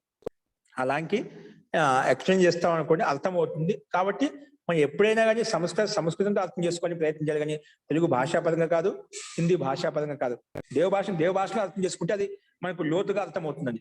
దానికి ఎలా నేర్చుకోవాలి, ఏ విధంగా నేర్చుకోవాలి, మనకు విధి విధానం అంతా మనకు పండితులు, విద్వాంసులు అంతా కూడా మనకు సరళ ప్రక్రియ ప్రకారంగా ముందు సంస్కృతి మెయిన్ బేసిక్ ఏదో చెప్పారనమాట. ఆ బేసిక్ నేర్చుకున్నాం, ఇది అయిపోయి లోపల ఇంకా బాగా పండితులు సంపాదించుకున్నాం అనుకోండి, అది మనకు మూల గ్రంథాలను కూడా మనకు ఇక్కడ మహాభాష్యం అంతా కూడా పూర్తిగా సంస్కృతంలో ఉంది. కాబట్టి దాని యొక్క అభిప్రాయాన్ని, ఆ ఋషి యొక్క అభిప్రాయాన్ని మనం లోతుగా అర్థం చేసుకోవడానికి అవకాశం ఉంటుంది. కాబట్టి ఇప్పటి నుంచే ప్రయత్నం చేస్తూ ఉండి చిన్న చిన్న పుస్తకాలు చదువుతూ ఉంటే ఇంకా బాగా అలవాటు అవుతుందండి. ఓకే, సో ఈ రకంగా అందరి ప్రయత్నంలో ఉన్నారు, చేస్తూ ఉండండి. అందరికి అర్థమవుతుంది. తర్వాత మనం పరిభాష చెప్పుకున్నప్పుడు కానీ, కాస్క చెప్పుకున్నప్పుడు కానీ అప్పుడు కొంచెం లోపలికి కింద దిగుతాం. అంటే అప్పుడు శబ్దం ఎక్కువ కొన్ని రోజులు కంటిన్యూ చేసినాం, అప్పుడు ఇంకా కొంచెం మీకే దీని ఈ రకంగా తీసుకోవాలని చెప్పి మీకు అవగాహన కూడా వచ్చేస్తుంది అన్నమాట. ఇది ఎందుకంటే ఈ భాగాలు 3 భాగాలు అయిపోయాయి అనుకోండి. కాబట్టి భయపడాల్సిన అవసరం లేదు. అందరికీ కూడా యథార్థంగానే అర్థమవుతుంది. కాబట్టి మన ప్రయత్నం అంటూ కూడా ఎల్లప్పుడూ నిరంతరంగా కొనసాగిస్తుండాలి. రాయడం కావచ్చు, చదవడం కావచ్చు. ఒక్కొక్క పేజీ చదవండి, రోజు ఎక్కువ వద్దు మనకు. అలా చేస్తూ ఉంటేనే మనకు దాని మీద అవగాహన వస్తుంది, ప్రయోగ విధానం తెలుస్తుంది. ఎక్కడ ఏ రకంగా ఉపయోగించబడే ధాతులు ఏంటి, శబ్దం ఏంటి, ప్రత్యయం ఏంటి, అది పూర్తిగా మనకు జ్ఞానాన్ని కలిగేస్తుంది అన్నమాట. కాబట్టి అలా అందరూ ప్రయత్నం చేయండి. అస్తు. ఇంకేమైనా సందేహాలు ఉంటే కూడా మనం రేపు చూద్దామండి. ఇప్పుడు ఈ సూత్రాన్ని చూసాము. నెక్స్ట్ సూత్రం లుబ్ యోగా ప్రఖ్యానాత్ అనే సూత్రాన్ని మనం రేపు చూద్దామండి. అస్తు. అట్లనే అంటే అంటే మీ సమయానుకూలంగా ఒక్క మాట, అమర కోశాన్ని ఎట్లా చదవడం అనే దానికన్నా ఎట్లా చూసుకోవాలి, రిఫర్ చేసుకోవాలి అన్నది మీరు అలా కొంచెం టచ్ చేస్తే ఒక క్లాస్ లోని. అది ఉపయోగమే అండి, ఉపయోగమే. కాకపోతే దీన్ని ఋషులు, పండితులు, కొంచెం విద్వాంసులు, బాగా అనుభవం ఉన్న వాళ్ళని చెప్పి అంటే మీరు అలానే నేను చెప్తున్నాను, దాన్ని అన్యతా తీసుకోవద్దు. ఇవి గురుగారు అంత ప్రయత్నం చేయాల్సిన అవసరం లేదు. అమరకోశం కంఠస్థం చేయాల్సిన అవసరం లేదు. అది ఒక డిక్షనరీ. డిక్షనరీ ఏం తెలుసుకుంటామండి, ఒక్కొక్కడు లోకాధీనంగా ఉంటాయి. ఇక్కడ ఏ శబ్దానికి అయితే అర్థం మనకి మనం ఇక్కడ ఒక అర్థం తీసుకుంటాం, అదే అర్థం ఇంకో ప్రాంతంలో వెళ్తే భిన్న అర్థం ఉంటుంది. అదే అర్థంగా విదేశాలకు వెళ్తే ఇంకో భిన్నంగా అర్థం ఉంటుంది. ఎన్ని నేర్చుకుంటాం మనం? అంటే ఆ పుస్తకాన్ని చూస్తే ఎట్లా చూడాలో కూడా అర్థం కాలేదు గురువు గారు. అనేక ఒక శబ్దం ఇచ్చి అదే అనేక పర్యావరణ శబ్దాలు ఇచ్చామంట. ఇవన్నీ ఎట్లా వచ్చాయంటే ఈ వ్యాకరణ ఆధారంగానే వచ్చాయని మనం అందుకే దీంట్లో మూల పాటలు, ఎందుకంటే ఈ అష్టాధ్యాయం మొదలు పెట్టడానికి ముందు ఈ మనకు అష్టాధ్యాయ 40 సూత్రాలు, ఆ ఉనాది పాఠము, లింగానుశాసనము, గణ పాఠము, ఇవన్నీ పరిభాషలు ఏవైతే ఉన్నాయో ఇవి మొత్తం కంటెస్ట్ చేస్తే అమలు కోసం నీ చేతుల్లో నీ కంఠంలో ఉంటున్నాడు. దానికోసం విశేష ప్రయత్నం చేయాల్సిన అవసరం లేదు. చేసుకోలేకుండా అర్థం చేసుకోకపోతున్నాం కాబట్టి కొన్ని శబ్దాలను సేకరించి ఇందులోంచి అక్కడ ఒక శబ్దానికి అనేక పర్యావరణ శబ్దాలు పెంచి అక్కడ వాళ్ళు డిక్షనరీ తయారు చేశారు. ఒకవేళ మనం ఇవన్నీ ప్రయత్నం చేయలేకుండా చదవలేకుండా ఉన్నప్పుడు మన అవన్నీ కొంతవరకు మనకు సహాయపడతాయి. సాహిత్యం చదివేటప్పుడు, శ్లోకాలు చదువుకునేటప్పుడు అలాగా ఒక శ్లోకం నేర్చుకున్నామంటే ఒక మూల శబ్దం ఉంటుంది. ఆ శబ్దానికి అనేక పదాలు ఇచ్చుంటామంట ప్రయోగాత్మకంగా. ఉదాహరణ రూపంలో అక్కడెక్కడ అవి ఇచ్చుంటారు, ప్రయోగాత్మకంగా ఉంటాయి కాబట్టి వాటిని కంఠస్థం ఉండడం వల్ల ఈ శబ్దం ఇక్కడ వచ్చింది, ఈ శబ్దం ఈ అర్థంలో వచ్చిందని చెప్పి ఒక శబ్దానికి అనేక అర్థాలు మనం తెలుసుకుంటాం. ఇప్పుడు మీరు చెప్పినట్టుగా అక్కడ జలవాచక శబ్దాలు ఉన్నాయండి. ఏంటి? ఒక జలం ఉందనుకోండి, జలవాచక శబ్దానికి అంటే నీటివాచక శబ్దానికి 100 ఉన్నాయి. అగ్నివాచక శబ్దానికి అక్కడ ఒక 50 పేర్లు ఉన్నాయి. అగ్నివాచక శబ్దానికే అగ్ని అని, వహ్ని అని చెప్పి రకరకాల పేర్లు అంటే 100 పేర్లు ఉన్నాయన్నమాట. అవన్నీ సంకేత రూపంలో కొన్ని ఇస్తారన్నమాట. ఇవన్నీ కూడా మనకి ఎట్లా వచ్చాయి? నిరుక్తంలో వచ్చాయి. నిఘంటు నేర్చుకున్నప్పుడు శబ్దకోశం, అది వేద శబ్దకోశం అంట. దాని లౌకిక శబ్దాలు, వైదిక శబ్దాలు ఉన్నాయి. నిఘంటులో ఏ శబ్దానికి ప్రసిద్ధమైన శబ్దాలు ఏవైతే ఉన్నాయో, వేదంలో ఉపయోగించిన శబ్దాలు ఏవైతే ఉన్నాయో ఆ నిఘంటులు ఇవన్నీ అగ్ని నామధేయ అని, జల నామధేయ అని, వాయు నామధేయ అని, ఎన్ని రకాల భిన్న భిన్న ఏ శబ్దానికి ఎన్ని రకాలుగా ఉపయోగించవచ్చని చెప్పి అన్ని ప్రయోగాలు ఇచ్చాయండి. కాబట్టి ఇవన్నీ మనం ఒకవేళ చేసుకోగలిగితే అతి ఉత్తమైంది. లేకపోతే మనకు ఇవన్నీ ఈ లైన్ లో ఉండదు కాబట్టి అంత దానికోసం కష్టపడాల్సిన అవసరం లేదు. ఎంతైతే కష్టపడతావు ఆ కష్టంలో దాంట్లో 2వ వంతు ఇక్కడ ఇచ్చినా కూడా నీకు అంత జ్ఞానం ఎక్కువగా కలుగుతున్నావు. దానికోసం బట్టి పట్టడంలో దాన్ని నేర్చుకోవడం ఎంతైతే కష్టపడతామో అది ఇక్కడ అర్థం చేసుకోవడం ఉపయోగించాం అనుకోండి, అంతకని రెట్టింపు మన శబ్దకోశాన్ని అర్థం చేసుకోగలుగుతాం. శబ్దాన్ని వాక్యార్థం, శబ్దం యొక్క అర్థాన్ని అర్థం చేసుకోగలుగుతాం అండి. కాబట్టి నన్ను అడిగితే అంత అవసరం లేదు. ఒకవేళ వ్యాకరణ చదవని వాళ్ళు, చూసుకునే వాళ్ళు ఉంటే వాళ్ళకు, ఎందుకంటే వాళ్ళకి అదే ఆధారం కాబట్టి అక్కడ వాళ్ళకు ఉపయోగపడుతుంది. ఓకేనా? ధన్యవాదాలు. అస్తు, నమస్తే. అది దానికి ఉపయోగిత ఉంది. ఇప్పుడు అది మర్చిపోయాం కాబట్టి వాళ్ళు ఏదో ఒక రకంగా దీన్ని చదువుకుంటే కొంచెం శబ్దకోశం, శబ్దజ్ఞానం, పరిజ్ఞానం ఉండాలి కావని చెప్పి ఆ రకం తయారు చేసి అవి ఉపయోగపడతాయి. కానీ ఇది ఒకవేళ దీంట్లో ప్రయత్నం చేస్తా అనుకున్న వాళ్ళకు దానికోసం కష్టపడే అవసరం లేదు. ఓకే, అది గుర్తుపెట్టుకోండి. అస్తు. మహోదయ, జీ నిన్న మొన్న చెప్పారు కదా గోదౌ గ్రామ అనేది చెప్పారు కదా మహోదయ. అందులో లాస్ట్ లో అది అవుట్ అనేది మనం ప్రత్యయం తీసుకొచ్చిన తర్వాత హలంచం చేసి టకారం ఇట్స్ అని చదువుతుంది. గోదా అవు ఉంది. ఈ మధ్యలో ఏమైనా సూత్రం ఉంటుందా మహోదయ? ఇక్కడ ఆకారం ఉంది, అవులో కూడా ఆకారం ఉంది. వృద్ధిరేచి సంధి అవుతుంది కదా. వృద్ధిరేచి అది తెలియలేదు మహోదయ. సరే ఇక్కడే ఉంది, అవు ఉంది పక్కన మనకు. ఆ ఉంది, అవర్ణానికి పక్కన యచ్చువర్ణములు ఉంటేనే పూర్వ పదవిస్తే వృద్ధి ఏకాదేశం అవుతుంది. వృద్ధి ఏకాదేశం అవుతుంది. అది అమీ పూర్వక రాస్తేనేమన్నా అకహ అమీ పరత, ఇక్కడ అమీ లేదు కదా అని అందుకని ఆగిపోయింది ఇక్కడ. అందుకని ఏం సూత్రం? వృద్ధి ఏకాదేశం అవుతుంది. ఓకే మహోదయ, ధన్యవాదాలు. అవు ప్రత్యయం ఉంది కాబట్టి అవుకి వృద్ధి ఏకాదశి గోదౌ అనే శబ్దం తయారవుతుంది. సరే మహోదయ. అస్తు, అస్తు అండి. మంత్రపాఠ.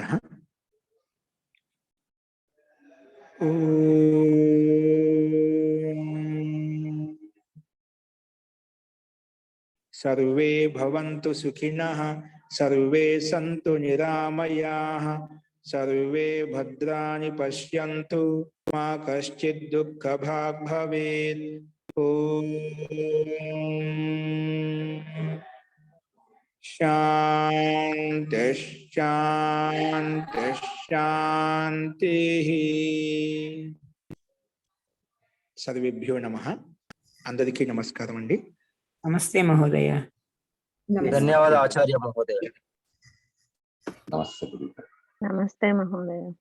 గురుగారు ఇక్కడ నాదొక చిన్న విన్నపం ఏంటంటే ఇప్పుడు మనకి 3-4 గ్రూపులు ఉన్నాయి గురుగారు.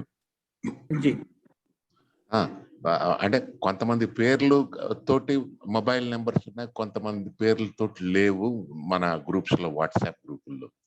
వీలైతే లక్ష్మి గారినో కల్పన గారినో ఎవరో ఒకరిని మొత్తం అందరి సభ్యుల పేర్లను వాళ్ళ మొబైల్ నెంబర్స్ ఒక PDF గానో ఎక్సెల్ షీట్ లోనో తయారు చేసి గ్రూప్ లో పోస్ట్ చేయమనండి గురువు గారు.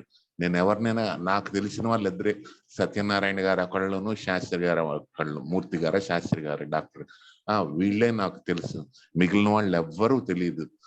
అందువలన ఇబ్బందికరమైన ఇష్యూ కాకపోతే ఎవరైతే మనల్ని కరెక్టే ఉంటుంది, ఉపయోగపడుతుంది. ఇక్కడ తెలుస్తుంది, ఉపయోగపడుతుంది. ఇక్కడ మనకు ఒకరు ఇంతకుముందు చెప్పాను, మన గ్రూప్ లో ఒకరి పేరు నమోదు రాసి పెట్టండి. అట్లా ప్రతి ఒక్కరు చూసిన వాళ్ళంతా అక్కడే సంఖ్య వేసుకుంటూ వాళ్ళ పేరు, వాళ్ళ ఫోన్ నెంబరు మనం అట్లా రాసుకుంటూ వెళ్ళొచ్చు. గ్రూప్ లో అట్లా పెట్టచ్చు. ఒకటి సీట్స్ ఉంటాయి, సీట్స్ లో మనము అది పంపించామంటే అందరికి అది ఫిల్అప్ చేయొచ్చు అనమాట. అందరూ ఒకే దాంట్లో అన్ని వస్తూ ఉంటాయి, ఎంతమంది ఫిల్అప్ చేస్తుందని. అదే గురువు గారు అట్లాగా ఒకవేళ చెప్తాను ఎవరన్నా. అలాగే వీళ్ళు ఎవరన్నా ఇప్పుడు ఉన్న వాళ్ళు కొంచెం ఓపిక ఉండి దాన్ని కొంచెం తీసుకోగలితేనా కొంచెం, అంటే మధ్య వాళ్ళకి పంపిస్తారు, ఎవరైనా తయారు చేయగలుగుతారు, అనుకూలంగా ఉండే వాళ్ళు మా కంప్యూటర్ ప్రకారంగా దాన్ని చేయగలుగుతా అంటే ప్రయత్నం చేయండి. లేదంటే నేను ప్రయత్నం చేసి చెప్తాను. ఒకటి సీట్స్ పంపిస్తాను, అది ఒక ప్రక్రియ ఉంది. అందరూ కూడా మన దాంట్లో ఎవరు వాళ్ళే పేరు రాసి పంపించేయచ్చు. అది వచ్చింది అనుకోండి, దాన్ని బట్టి మనం దానికి ఫోటో కాపీ చేసి అందరికి పంపించచ్చు. అదే గురువు గారు. ఓకే, చూద్దాం, చేద్దాం. ఇంత ముందుకు ప్రస్తావించారు, మళ్ళీ ఒకసారి చెప్తాం. అట్లాగే. నమస్తే అండి. సర్వేభ్యో నమః. సర్వేషాం శుభరాత్రి. మహోదయ